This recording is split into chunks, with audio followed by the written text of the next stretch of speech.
it's Kiara, and this is my self-reflection video talking about my experience in New York.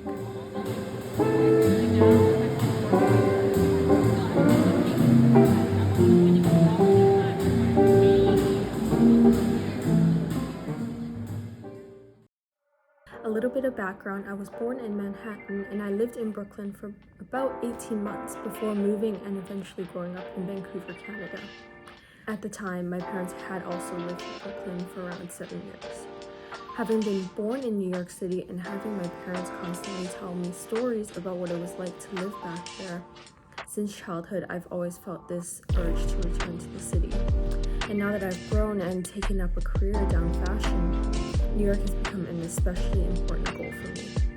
In the fashion industry, New York is basically considered the place to be. It is where almost every designer imagines living, getting their pieces shown at New York Fashion Week, or having a store on Fifth Avenue. To a fashion student, it is like the definition of success.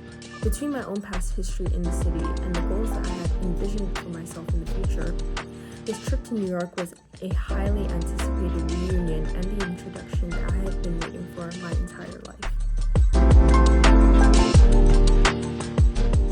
The first few days in the city were overwhelming but incredible. There was so much to see, and the workshops hit us with a ton of information, and we were always on the move. Once class was over, we were released to explore the city at our own leisure. Custom fabric flowers was an incredible start to the trip. It was really cool to see all the shelves filled with different shapes and sizes of presses, molds, and stamps. The team at Custom Fabric Flowers was quite small, so seeing the sheer number of flowers that they were able to produce was amazing. Back in Vancouver, I also work in a similar small studio, small team environment at Modernized Tailors, so it was nice to see a similar business thriving in New York. Mood Fabrics was especially exciting. My regular fabric store, Dresso, in Vancouver looked pathetic compared to the quantity and quality of fabrics at this 3-story maze that was Mood Fabrics. Just standing on the street and looking up and seeing all the rolls of fabric stacked up floor to ceiling was exciting. The fabric was quite expensive, but I think that is due to the fact that the materials there are higher quality. Something that also really shocked me were the sizes of the swatches that they cut at Mood Fabrics compared to in Vancouver. On the second day, we were able to check out some really famous department stores that New York is known for, like Macy's and Saks Fifth Avenue, and we're able to come across some pretty interesting designers. I even discovered a new designer that I'd never heard of before called Cecile Banson that I really liked. FIT was one of the places on the itinerary that I was especially looking forward to visiting. I had been seeing some of the graduating classes' senior projects on social media, them posting their design and construction processes, so I was really excited to see them in person. The projects were very well crafted, and you can see the time and effort that was put into each project. Everything looked very professional and put together. That night, I met up with my mom and some of her old New York friends for dinner at this Vietnamese restaurant right outside of Chinatown. I got the opportunity to chat with them casually as New York locals, and they shared a lot of insight on their experience living in New York. They even shared some information about the Jewish immigrant community that had once worked in that area and the effect that they had on the textile industry. Cara Piazza's workshop had to be my favorite workshop of the entire trip. We finally got to do something hands-on and create art together with the help of Cara. Her story about her start in the industry was inspiring, as she recalled how she didn't really know what career to pursue at first, and after trying out a few options, she was able to discover natural dyes, which became something she was really passionate about. Everyone's silk squares all turned out so beautiful, with each person creating a special pattern. As I mentioned at the end of the workshop, I was really surprised by how little time the entire process took, but still how vibrant and unique each person's dye turned out, with such simple ingredients too. Near the end of the workshop, everyone had a lot of fun playing with the natural paints and the powders, and that day really felt like a true collaborative day for us as a group of artists in New York.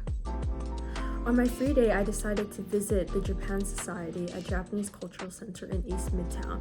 The gallery there was showing geometric and sumi-e art from modern Japanese American artist Kyohei Inukai. Also interesting were 3 pieces of art from Inukai's father under the same name. It was interesting to see the two vastly different art styles displayed next to each other. I also visited the Natural History Museum that day. The Met Museum was by far my favorite part of the trip. The museum was not unlike a maze with how expansive and winding the galleries were, evident by the fact that I did get lost.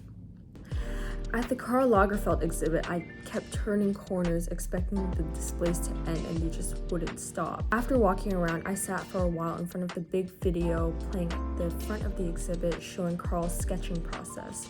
I tried to draw a few of his pieces myself, taking inspiration from his sketching method. Normally, when I draw, I tend to draw the croquis first and then the garment on top. However, I noticed that with Karl, he would draw the garment first and then any relevant attaching body parts afterwards. He often started with outlining the bodice first, then expanding the design from that middle point. I gave it a few shots myself until I got kicked out. Attending all of the workshops and actually getting to meet with industry professionals hit me with the realization that it is hard to live, work, and survive in New York City. Of course, everyone knows New York is a very difficult city to live in, but really getting to talk to actual New Yorkers gives a whole new sense of reality to the situation. It triggered something in me as I started to reevaluate my previous plan for my future as a fashion student. The vision of me living and working in this bustling city had started to grow dimmer as I questioned my own ambitions and if I had what it would take to keep up with the aggressive environment of the fashion capital of the world. Unfortunately, I felt like this doubt that had bubbled up around halfway through the trip kind of dampened a bit of the experience of a few days when I would find myself a little bit stuck in my head. However, towards the end of the trip, I kind of came to a sense of peace with it as I began to understand that New York is a very different environment than the slower life of Vancouver that I'm used to, and it makes sense for me to experience a sort of culture shock. I still have time to grow as a student and as a professional, so whether or not New York eventually becomes somewhere I call home, the experiences that I lived through on those 10 days has given me a new perspective on my future and my career.